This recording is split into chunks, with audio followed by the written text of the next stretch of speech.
Well, hello there, everybody. Welcome to another fun-filled adventure of astrology with your host, Ryan Evans. Welcome. Today we are going to talk about the quincunx, also known as the inconjunct, specifically with fixed signs.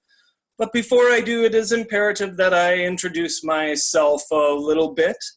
I am a certified evolutionary astrologer with the Forrest School of Evolutionary Astrology, and I've also studied extensively with the great astrologer Pat Kaluza in Minneapolis, as well as being relatively well-read in folks like Isabel Hickey and others like the great yet unknown Chet Zdrowski.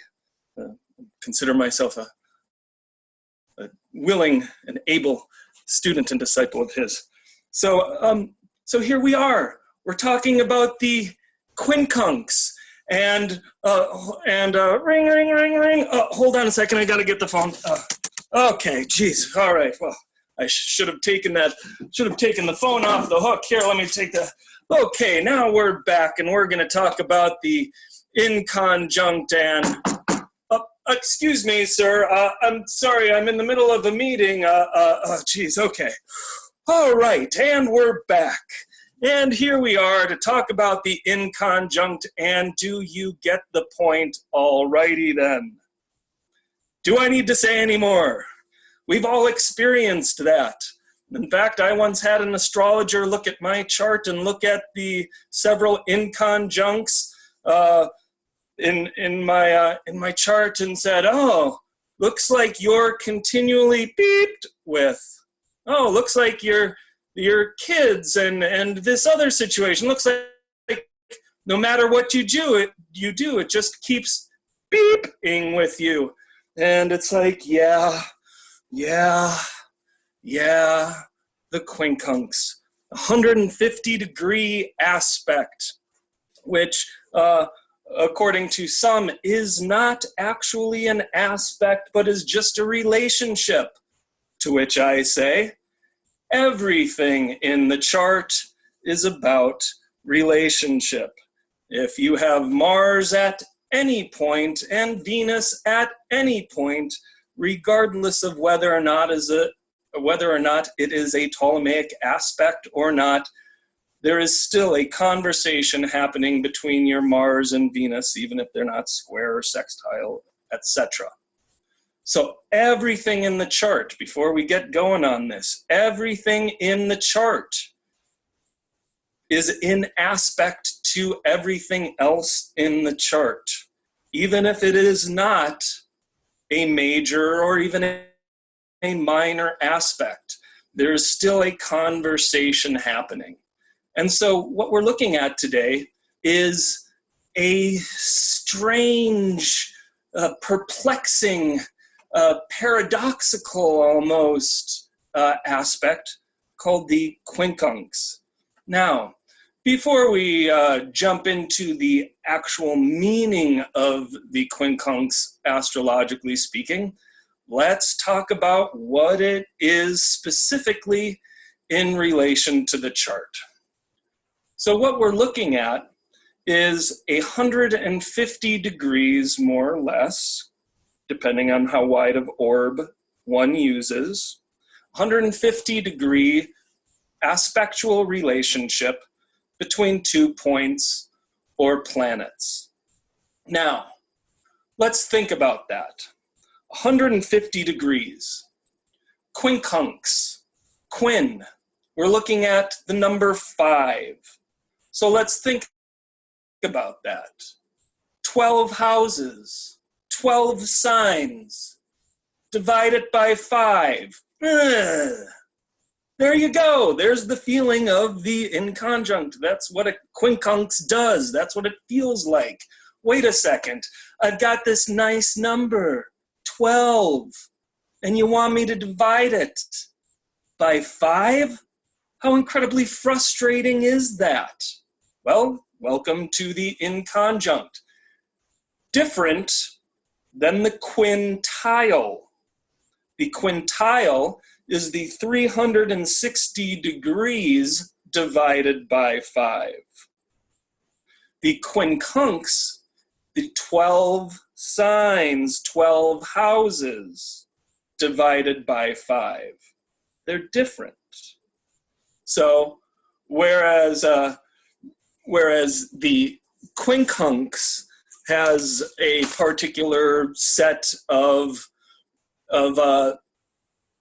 attributes, the quintile has its own specific set of attributes. The quintile could be raw vitality, or encounters with magic, or talent, or being driven. That's a wonderful aspect. We're not talking about that right now. We're talking about a different division of the chart, the quincunx. Again, 12 signs, 12 houses divided by 5, as opposed to the quintile, which is 360 degrees divided by 5. So the quincunx, we're looking at 5 into 12. Doesn't feel quite natural. So where else in astrology is there a 5? Where else in astrology? Let's think. And for those of us who have been around the block a few times, we see that the 5 comes in the shape of successive inferior conjunctions of Venus with the Sun. Ah, the pentangle. Oh, the pentagram. Well, here we go. There's the first clue as to what's going on with this quincunx.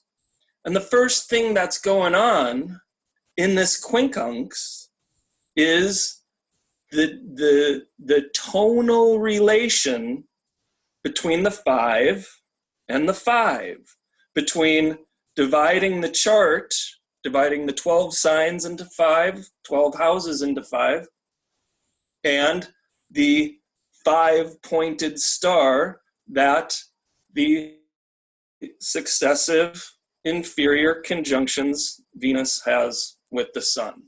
So this first clue, what's the quincunx about? It is Venusian. It is about relationships. It is about creativity. I would go so far as to say it is romantic. What, the quincunx romantic? Now, of all of the aspects, of all of the astrological situations I've encountered in my decades of experience here, the one that gets people the most, what do I do with? I don't understand this. What is this about? How am I gonna ever? How do I balance this? What's going on here? Invariably, people come to me with questions regarding this quincunx. What is it about? And so what I and others, and you, are interested in is, how do these things that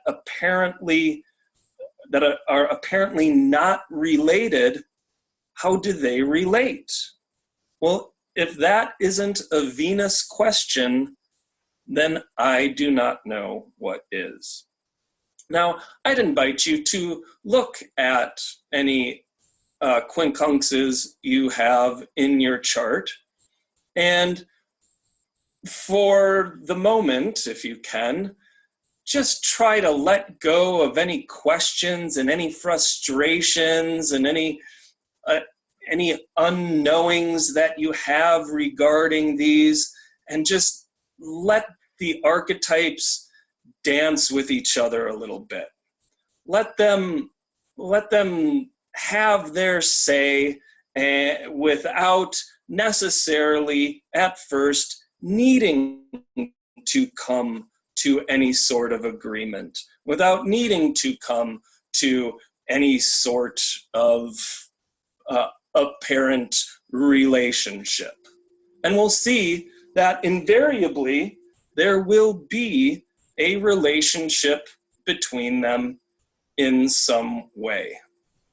So, before we get into the more of what this quincunx stuff is about, let's look at it in terms of the birth chart. This one's pretty easy. You got the chart divided in two. You've got a 180-degree aspect. We call that an opposition. That one, astrologically, is pretty obvious. You've got something right across from you, facing off, some would say squaring off, but facing off, directly opposed to you. It is in your face, and there's nothing really you can do about it, but either take it or work with it, try to control it, try to move it, but you gotta dance with it because it's in your face. But what happens here? Here we've got the inconjunct. The opposition, that one's obvious, but go 30 degrees up or 30 degrees down, we're talking 150 degrees from whatever the starting point is. And this one, you can see that it's off kilter. It's not right opposing you, but it's kind of off a little bit. Like coming to you from left field, as some could say.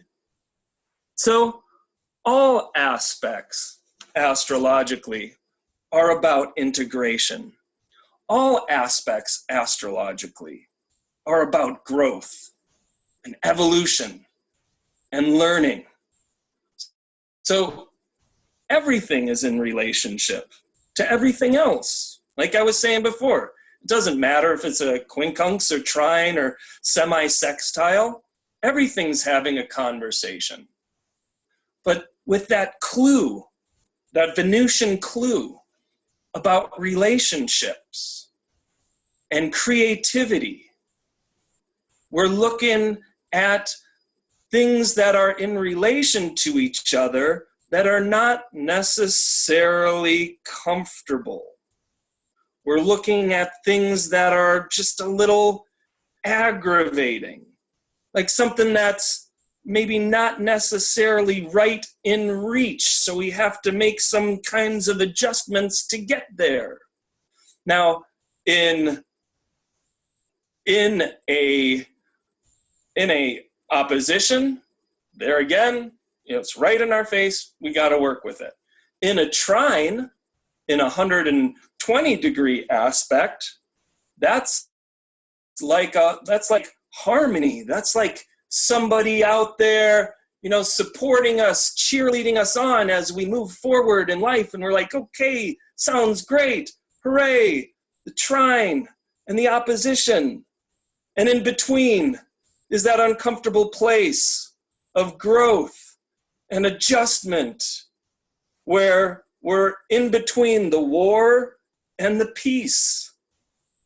And so there's this work that has to be done almost. I get this picture of being in a quincunx relationship, and there having to be work that has to get one planet to an opposition where at least you can dance with it, or to try to get it somehow to a trine where it's really helpful.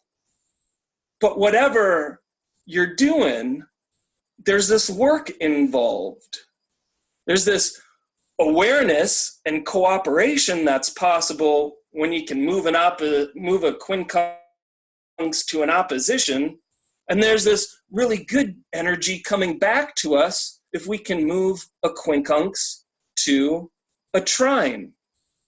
So there's this work in having to really deal with this frustrating energy that we can't really get a hold of. So we get some keywords out of this. And so These are great to write down and great to thusly use in a sentence as a connecting word between the two planets or points that happen to be in a 150-degree relationship. Here are some words: paradox, riddles, training, trials, testing, conundrums, compromise, surrender, adjustment, acceptance, improvement. Said these before: romance and creativity. And the one that I've really been taking a really good look at the quincunx process with is maturation. And so we have some phrases here: how to solve the unsolvable, how to make adjustment through creativity, bridging gaps to find solutions.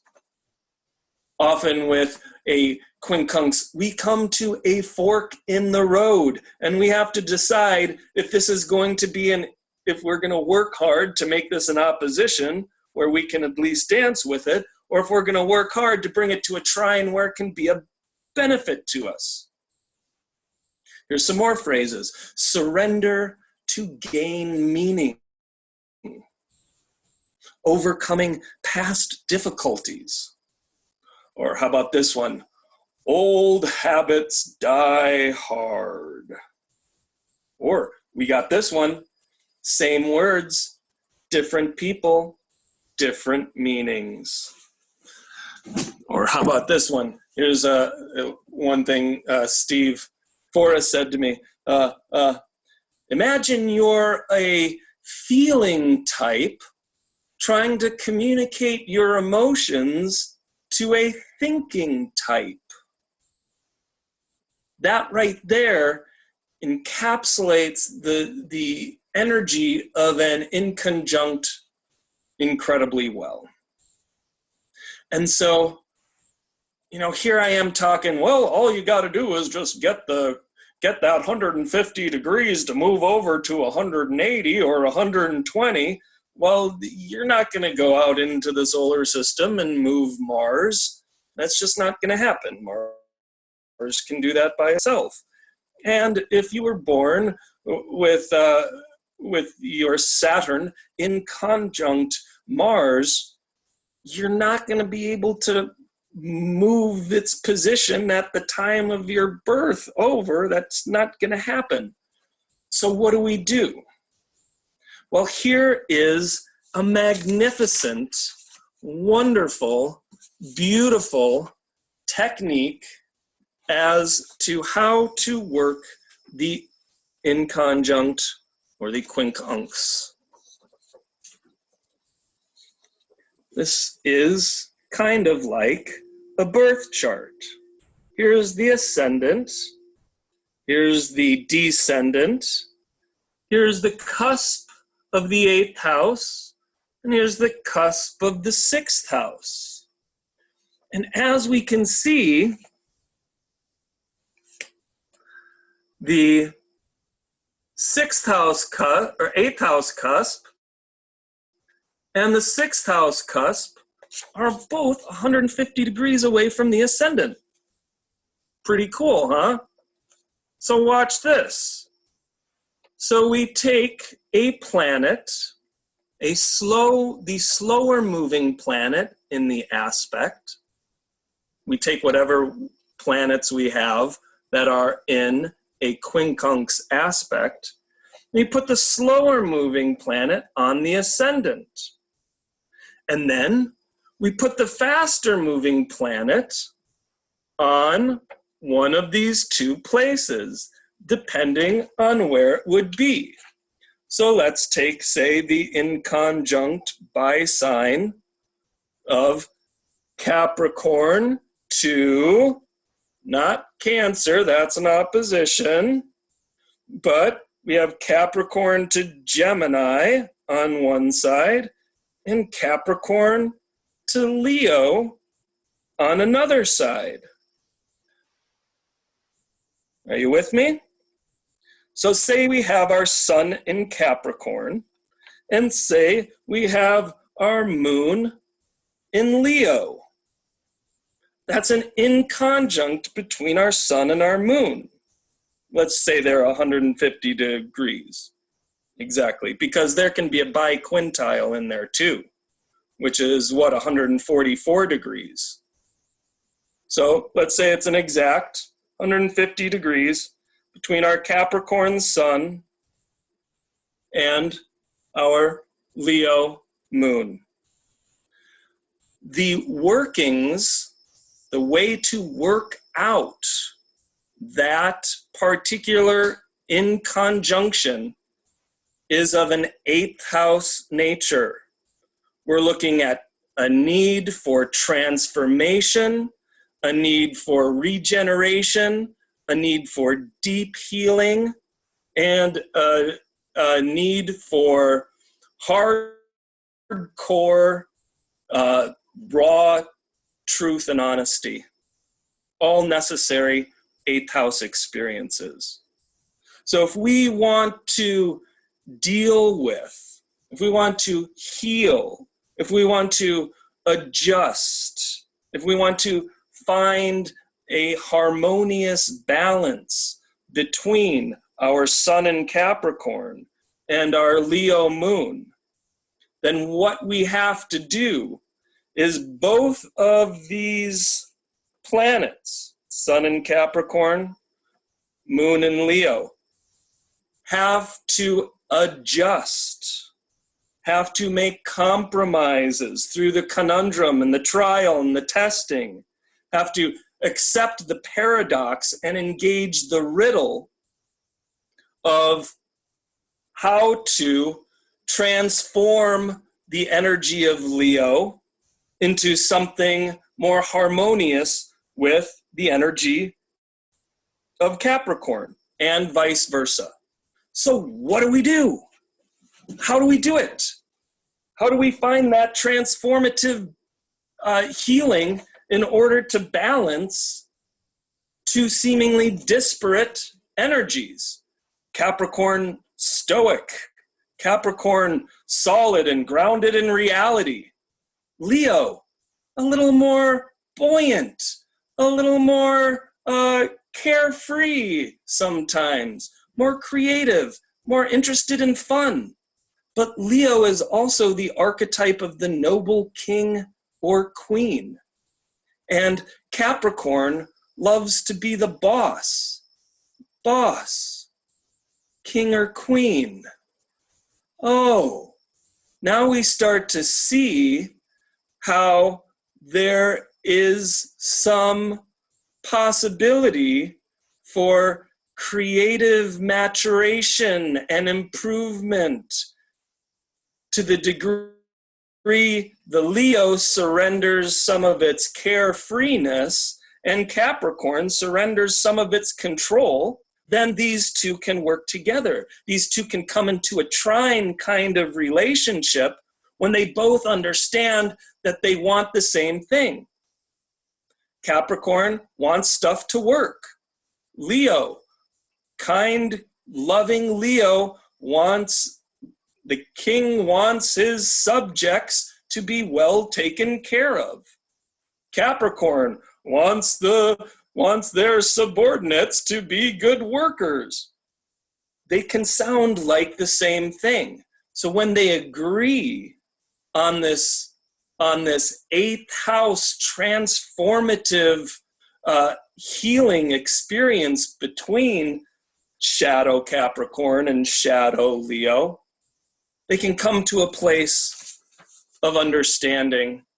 They can solve their unsolvableness.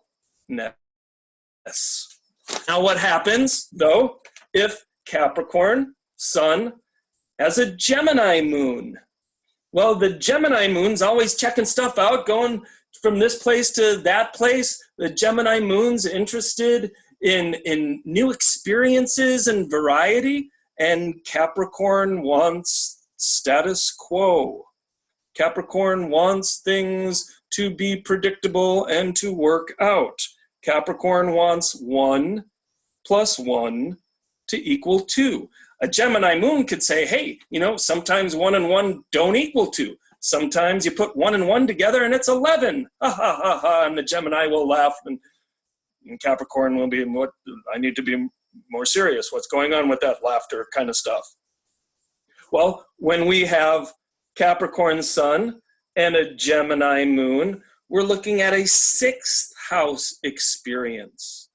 And a 6th house experience in healing, a 6th house experience can be about the necessary step-by-step process it takes to figure something out.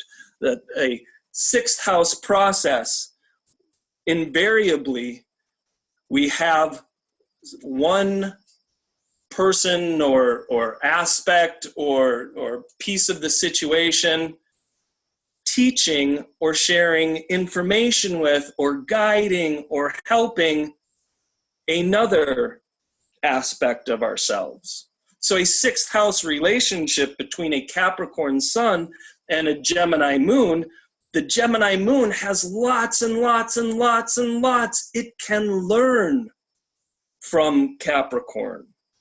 And quite frankly, Capricorn can learn a whole heck of a lot from Gemini. Gemini is very flexible. Capricorn does not necessarily have a reputation for being very flexible. Can the calcifying process of Capricorn learn a thing or two from Gemini's flexibility? Yes. And can Gemini's flexibility learn a thing or two from Capricorn's deliberation and solidness? Yes. So whenever we get into a quincunx, it's very, very, very important to see if it is a 6th house type of quincunx or if it is an 8th house type of quincunx. They're two different beasts. They're similar in that they're both asking for each other to give up a little bit in order to find the balance, but the process is different. Again, a 6th house type quincunx will be one of work and deliberation, of lessons and solid step-by-step improvement in a conscious engagement of change. An 8th house quincunx relationship is one of heat, of intensity, one of potential power, and one of potentially incredible drama, and maybe some shadow that has to be faced in order to heal and transform. So with a quincunx, again, always put the slower moving planet on the ascendant. Put the faster moving planet either put it in relation to where it would be in the chart, and it will show up as either a 6th house or an 8th house type of quincunx. Either we have hard, deliberate, conscious work to do of chopping wood and carrying water, slowly chipping away at these bad habits that need change, or we have to position ourselves in a place of radical, deep, hardcore transformation through engaging shadow aspects of ourselves. And so we come to it. And we can look at if we're still stuck. If we're still stuck by not being able to apply these keywords, not really seeing what kind of relationship, Mars and Neptune, if they're in a quincunx in our chart, not really feeling what kind of relationship, what kind of work they are supposed to do together, what kind of healing, what kind of resolution, we still don't know. Well, here's the next step to take. We isolate each planet. Say there's some inconjunct with a Mars and Taurus and a Neptune in Sagittarius. And so Neptune in Sagittarius, a slower moving planet, we're going to put that on the ascendant. And then Taurus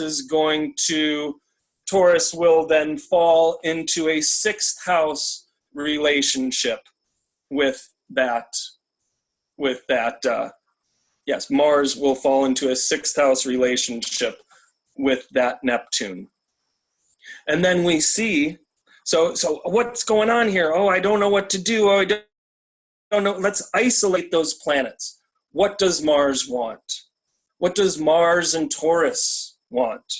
Mars and Taurus wants the courage and the power to come into their own sense of safety and security, being able to take care of themselves and love themselves, and to find other people out there. Mars is a relationship planet, to find other people out there who help us to find this peace and calm, and also who excite us enough, Mars, to access those pleasure centers. Give us the courage to feel good.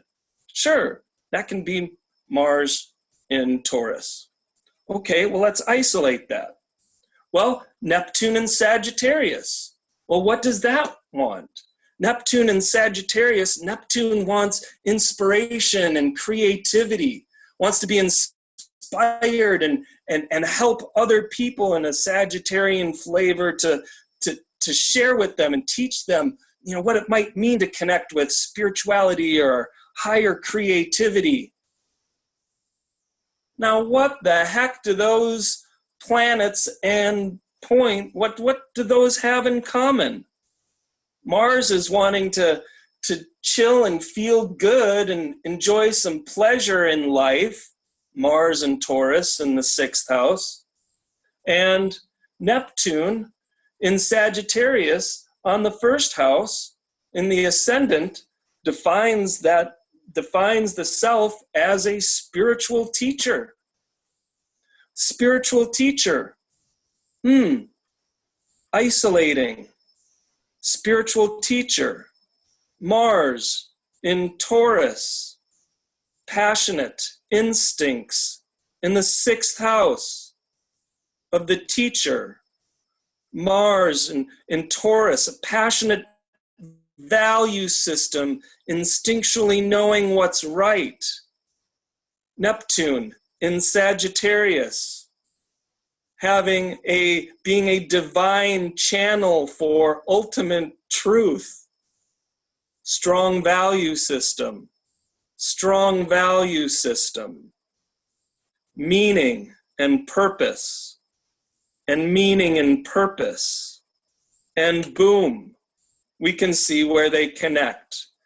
Neptune in Sagittarius in conjunct Mars in Taurus.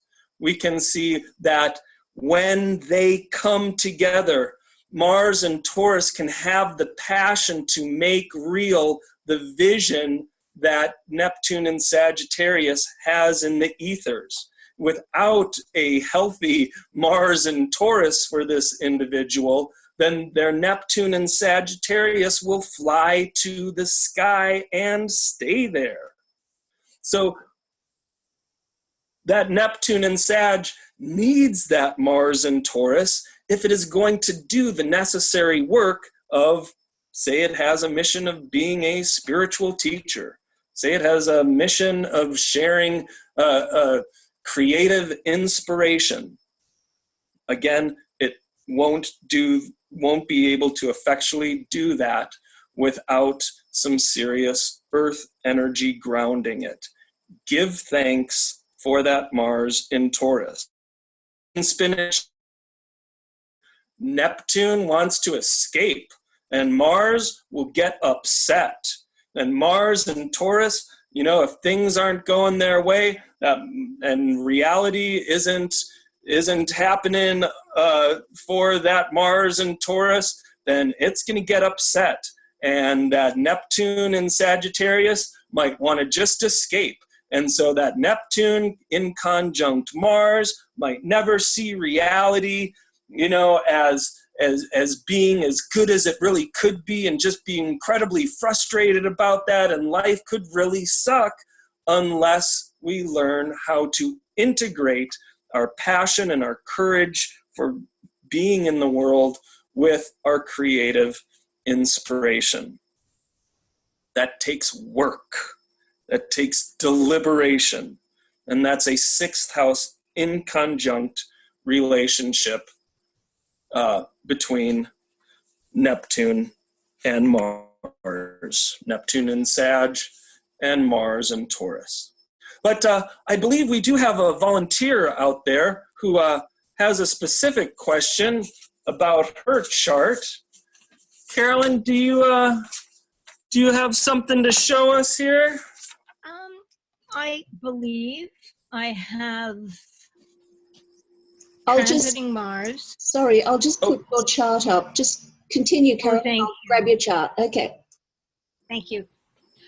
I have transiting Mars in conjunct quincunx, my natal Saturn.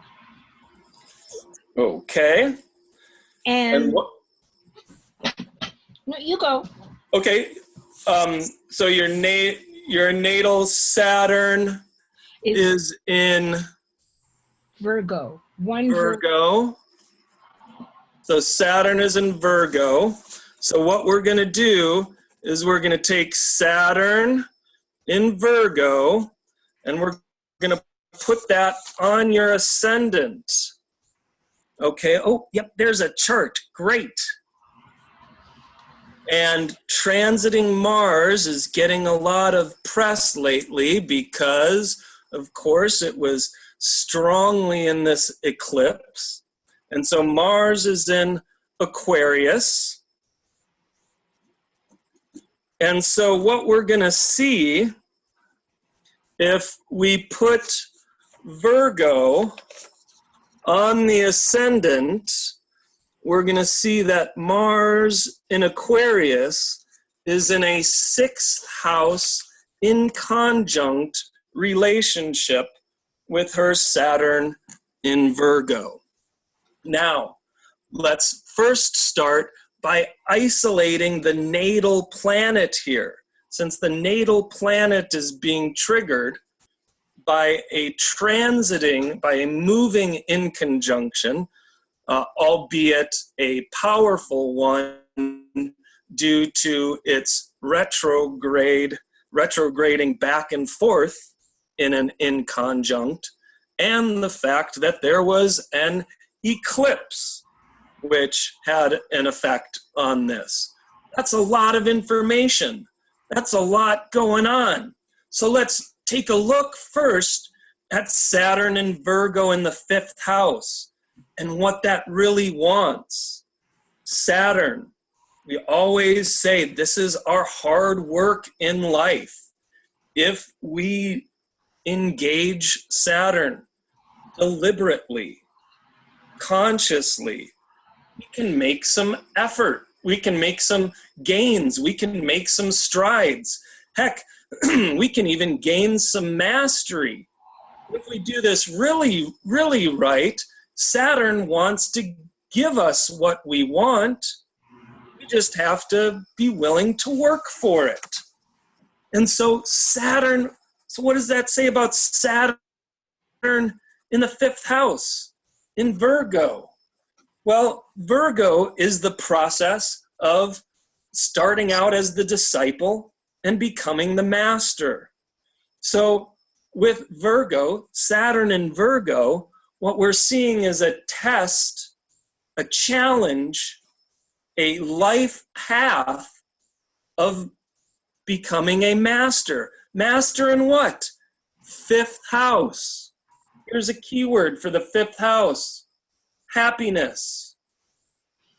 So Carolyn, in her Saturnian adventures in life, is learning how to be happy in this life, how to be joyous in this life, and how to bring forth into form that happiness and that joy, how to make it real, Saturn, how to make it sustainable, Virgo.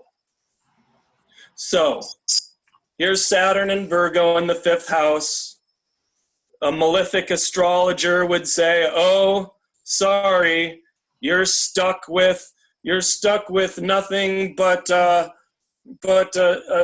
self-criticism in your creative expression. So good luck ever getting your creative expression out there. Well, it's a good thing I am not that astrologer.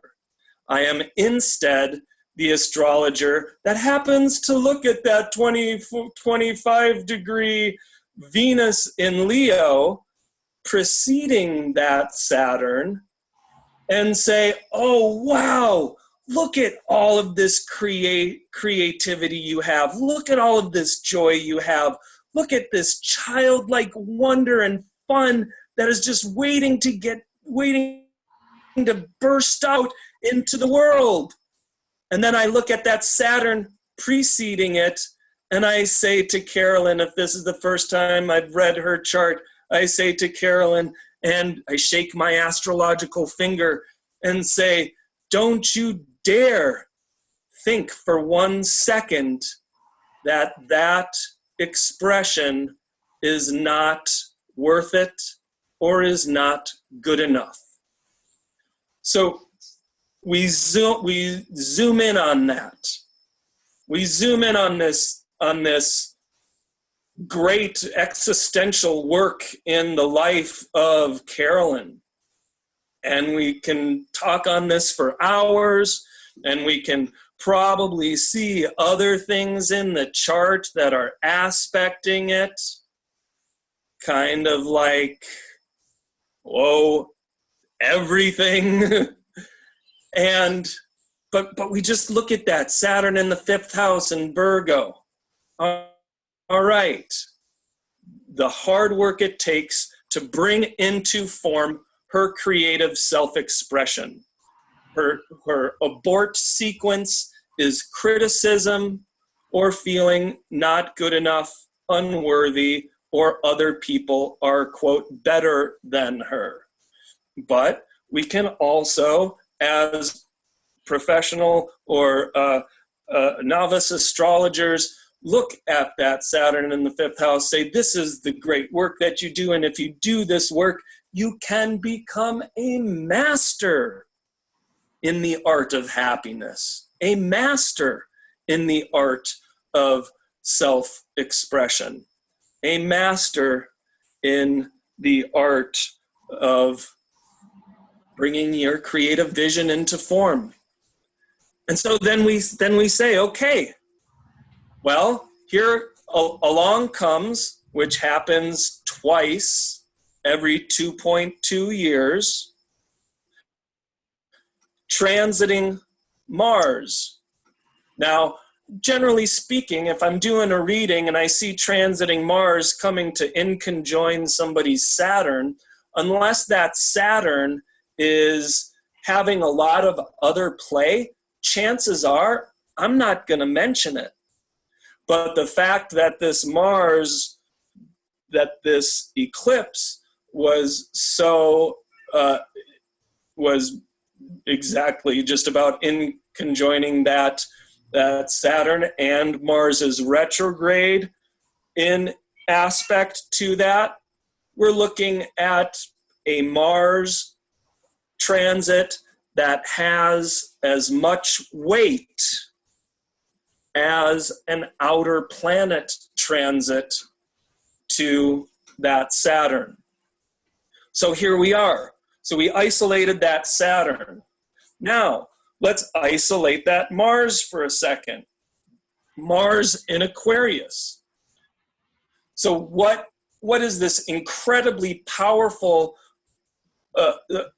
Martian sojourn through Aquarius trying to teach us, trying to teach all of us, since this is a transit, it's happening for everybody. What is Mars in Aquarius trying to teach us?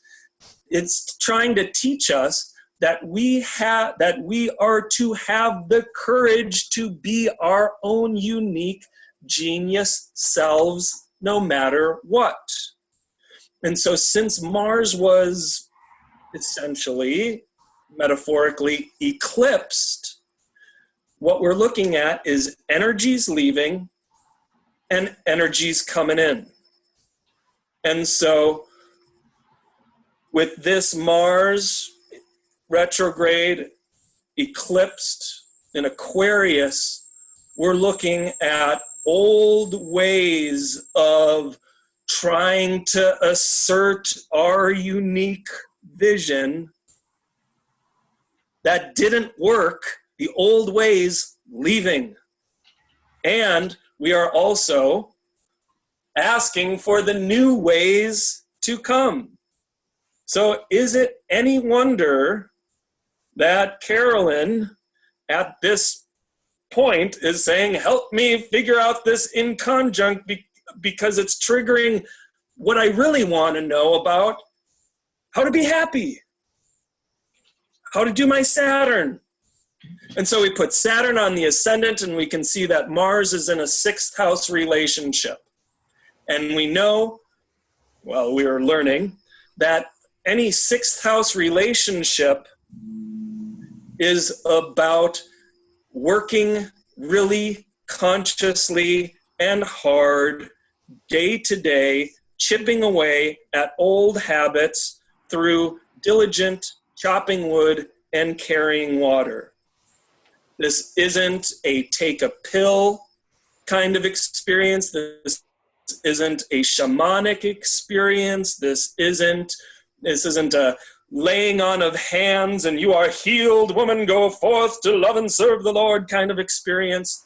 This is a you have to make this conscious in your everyday moment-to-moment existence kind of work.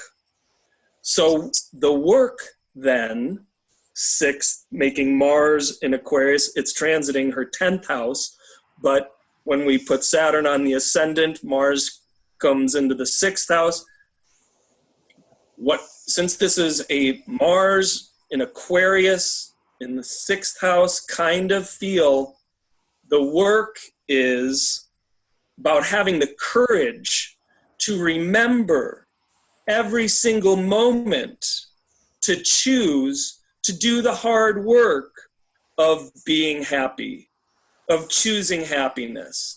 And in that choice, we look at the Virgo kind of tone. Oh, Saturn's in Virgo. Oh, and Mars by transit is in a Virgoan aspect to that Saturn. So we're seeing a lot of Virgo. We're seeing a lot of moment-to-moment, daily life kind of experience. So the transformation that we want to have happen for Carolyn, if I could wave my magic astrological wand on Carolyn's life here and say, and I can put my hands on her and say, you are healed, then what Carolyn is doing is making every moment count. What Carolyn is doing is wringing the maximum authentic, passion out of each and every moment where she says, this life is worth living. This life is worth it. I, since Saturn is on the ascendant, we say, I am worth it. So, Mars retrograding back and forth in conjunct, making this more applicable to Carolyn. What we're looking at is Mars in her 10th house, retrograding back and forth in her 10th house. Courage to be in the world, courage to engage the fears. Mars, fear, courage, Mars. You have a choice, courage or fear, hunter or victim with Mars. So Carolyn has an evolutionary opportunity here to stand in her authentic power, her true power, in spite of old programs and habits that tell her she's not good enough. In spite of old habits and old programs that say, oh, the art or the lessons or the teachings or the creative self-expression that you have to give the world is, it's okay, but hey, you're never going to be the astrologer that Linda Johnson is. I mean, come on. And Carolyn is supposed to say, screw that. I've got the power. I am willing to work hard, work diligently, and work consciously at reclaiming my personal power. And that has to be from the moment Carolyn wakes up until the moment Carolyn goes to sleep. Yes. I hate to be but this is the challenging work. To have every moment a choice. Every moment a choice between will I be the victim or will I be the warrior? And if Carolyn can pull this off, then she emerges with her authentic power, her authentic creative power in the world. Now, please know that I hadn't looked at this chart before I started talking about it, and I am isolating one particular point and experience in this chart. It does not take into account her Mars, Mercury, Chiron, South Node conjunction in 5th house Scorpio. And so I can see that there are Martian karmic influences. She has probably in past lives been at the bitter receiving end of shadow Mars. Quite possibly. And so Mars in itself is an inconjunctual kind of feeling planet. How do I stand in my power without being a jerk? And so Mars in itself in her chart is a challenge. How not to devolve into shadow Mars. And so I see I have time running out here and I want to hear what Carolyn has to say. But as we can see here, that it's dangerous to just simply isolate an aspect and say, oh, yep, I've got transiting Mars on my, in conjoining my Saturn. What do I do? It's like, well, if you got 2.5 hours, I'm sure we can find it. But in the meantime, we can take these bullet points and we can take these little clues and we can take these little tricks and apply them and superimpose the words on them and do the best we can to try to figure out our lives and get a little happier, which is why we do this astrology stuff. And that's what I know at this time. So Carolyn, what do you have to say there? Is that resonant at all? That resonates a lot. Especially now, I've been retired for a few years, but my happiness for many years was teaching elementary school kids, especially the ones that learn differently. Such joy. Then I retire and I don't have that happiness. So now I'm learning to value myself. That's a work that I've been working on. I do have the first eclipse in July. I got a book on the magic of angels. And it was like, oh, I'd forgotten that. And I've never felt so grounded. I mean, it's a paradox. You know, I'm seeing angels. I feel them. And yet I'm in my body and I'm starting to value my poor old body that I have abused because I never lived in it. So I've got the gift, the supernatural, the psychic, whatever, but it's bringing me into the 6th house. It's bringing me into the Saturn. It's perfect, Ryan. It's right on. And what you said about the stuff in Mars, I've had past life regressions that have been pretty horrific.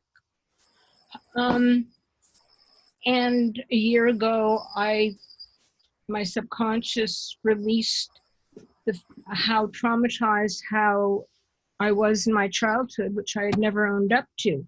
So it's a whole new world as transiting Uranus goes over my ascendant, back and forth, and back and forth.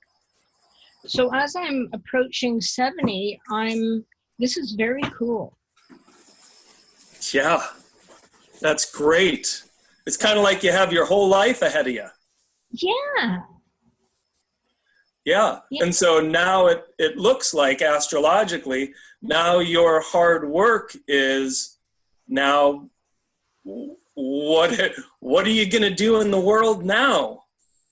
What's the next creative invention? Yeah. And so if you can stay excited and stay impassioned about it, it will reveal itself. Yeah. And if we get into shadow in conjunct, frustration and nothing's ever going to work, and you know what, I want Chinese, you want Italian, how are we ever going to eat? You know, if we stay in that shadow part, nothing's ever going to happen. You do the diligent work, you chop your wood and carry water, and you will find your path. Of that I am sure. I am sure too. I'm sure. I've never been in the last few years. Great. Thank you very much. Oh, you're so welcome. Well, I have no idea how we're doing on time. Let me look at the phone here. It looks like we're right at 6:30. So I suppose I better be a big boy grown up and conclude this meeting and say, hey, thanks everybody for playing along. And if you want your own special private session with me, feel free to check out my website, ryanevansastrology.com. I've got all sorts of fun things on there that's growing all the time. So feel free to contact me, and thanks everybody. Great. Thank you so much, Ryan. That was wonderful. And thank you, Carolyn. Thanks, everyone. Ryan, we'll catch you next time. Would you all like right, sounds good. Ryan Evans, everyone? All right, thanks everybody. Bye. Thank you. Thank you, Ryan. Great. Thank you. Thank you.